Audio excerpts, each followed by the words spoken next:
Halo semuanya, sawadee-krap, apa kabar? Semoga kabar kalian selalu baik dan juga sehat. Selamat datang di segmen analisa. Dan hari ini kita update kembali mengenai kasus pembunuhan di Subang, Jawa Barat yang terjadi di 18 Agustus 2021.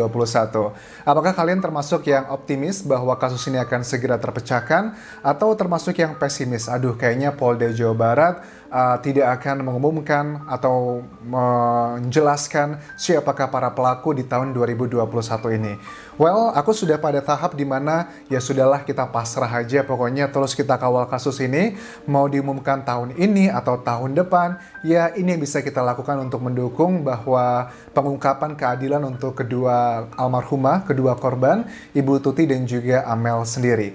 Nah, di video kali ini adalah aku bahas mengenai sebuah manuver yang sepertinya sebenarnya sudah bisa ditebak dari beberapa teman-teman, karena kan kemarin aku sudah buat video kan ya, ada dugaan bahwa Yoris sudah tidak bersama lagi dengan Danu yang notabene dari awal kasus ini muncul itu kan kayaknya solid sekali, tapi banyak teman-teman yang bilang kemarin kayaknya mereka sudah tidak bersama lagi Anjas dalam urusan untuk kasus Subang.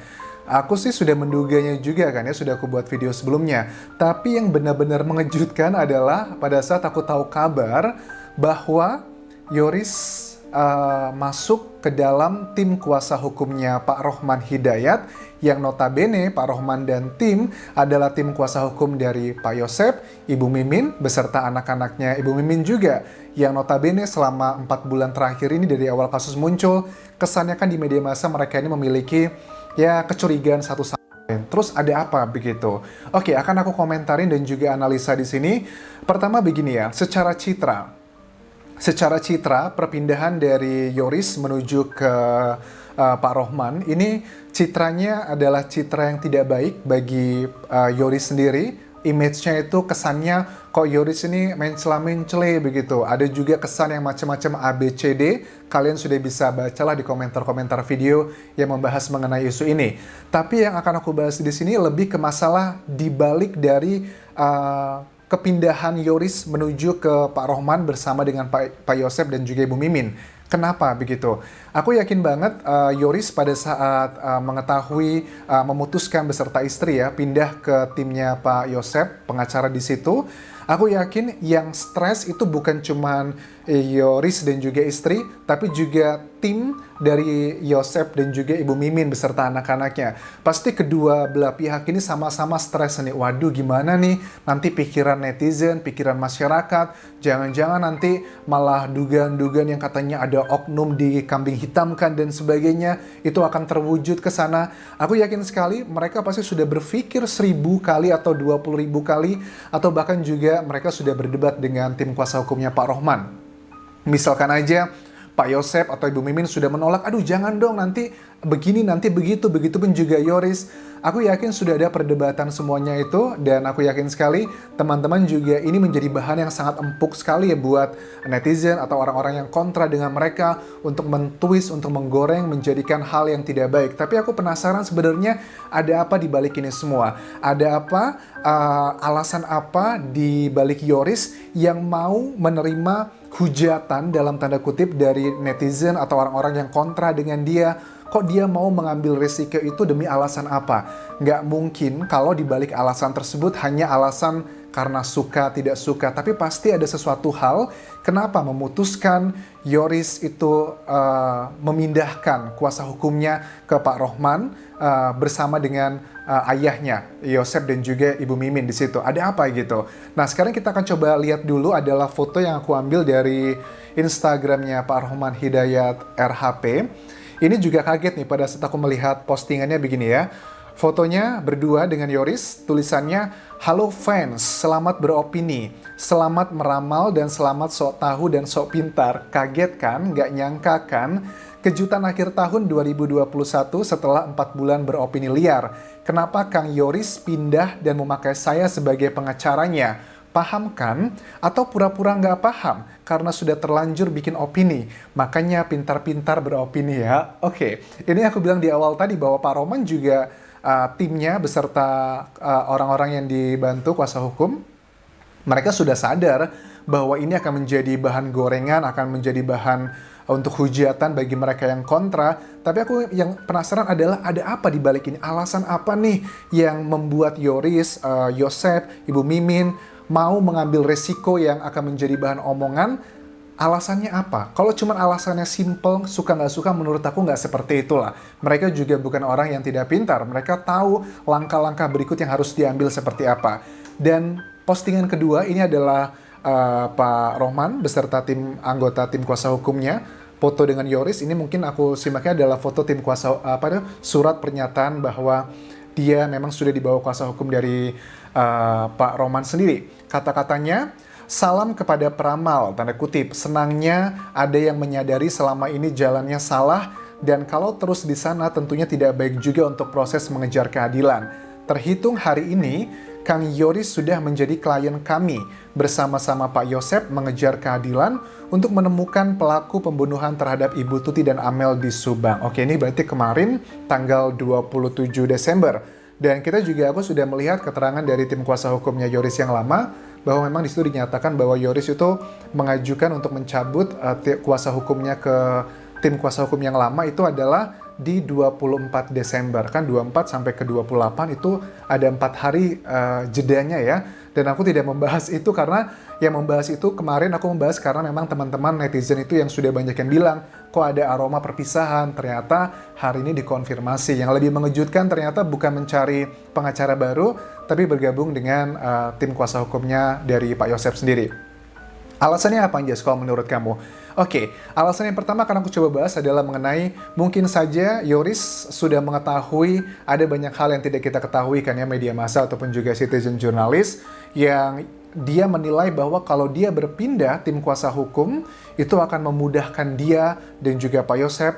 Kalau memang kita ada azas praduga tak bersalah ya, terlepas ada pro dan kontra. Mungkin di mata mereka pada saat Yoris berpindah tim kuasa hukum akan memudahkan untuk mencari tahu siapakah pelaku sebenarnya. Kalau masih di tim kuasa hukum yang lama mungkin ada banyak keterbatasan.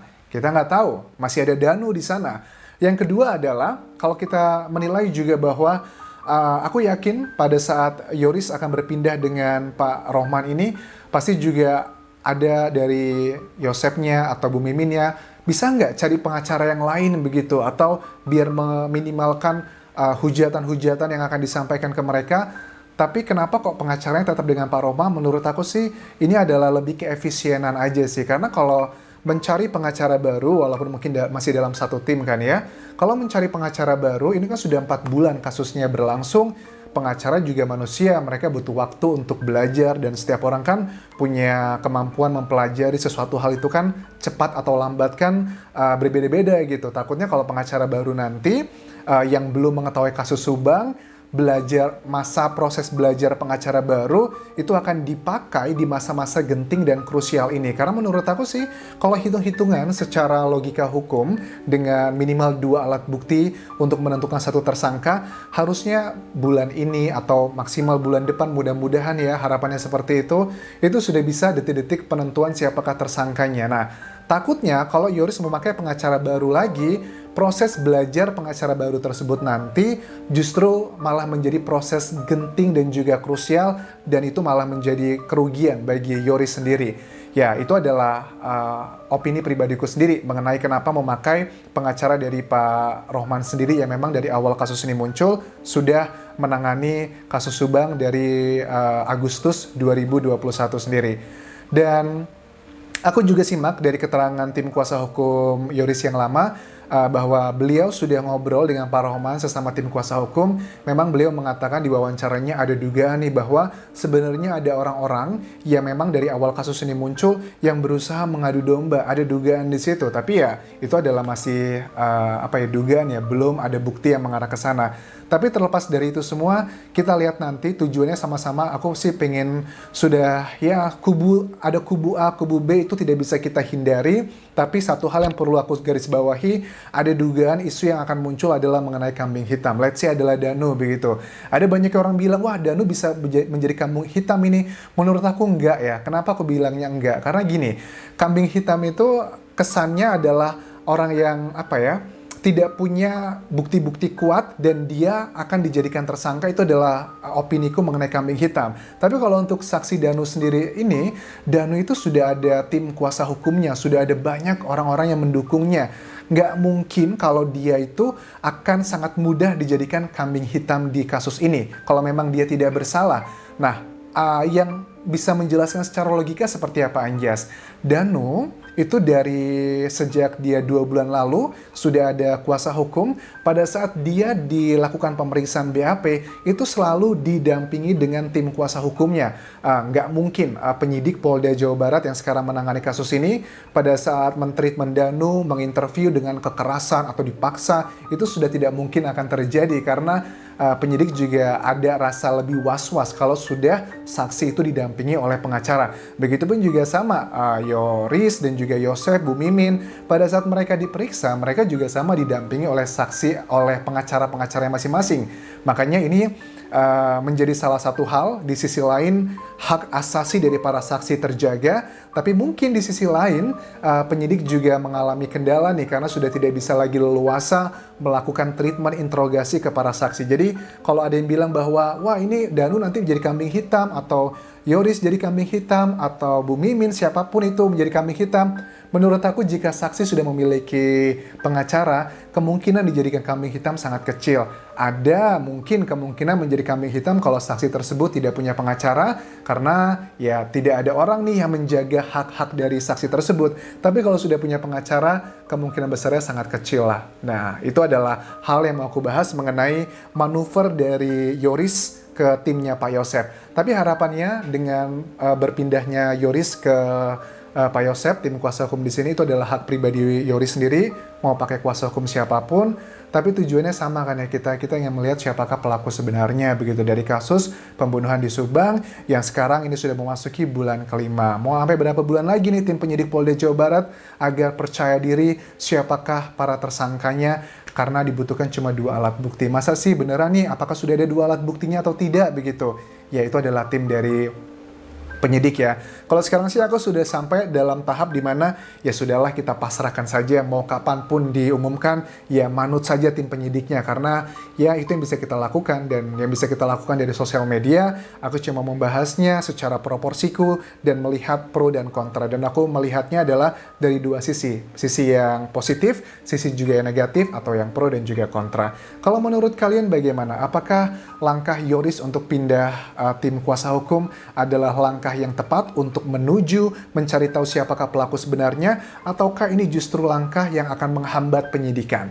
Boleh tuliskan di kolom komentar ini mengenai opini kalian. Sampai ketemu lagi di video berikutnya, dan jangan lupa tinggalkan like dan juga subscribe channel YouTube ini, serta follow Instagramku di Anjas di Thailand, karena aku juga sering ngebahas secara live mengenai kasus Subang di live Instagramku, dan kita bisa bertukar pikiran di sana ya. Sampai ketemu lagi semuanya, kalaupun kerap, bye-bye.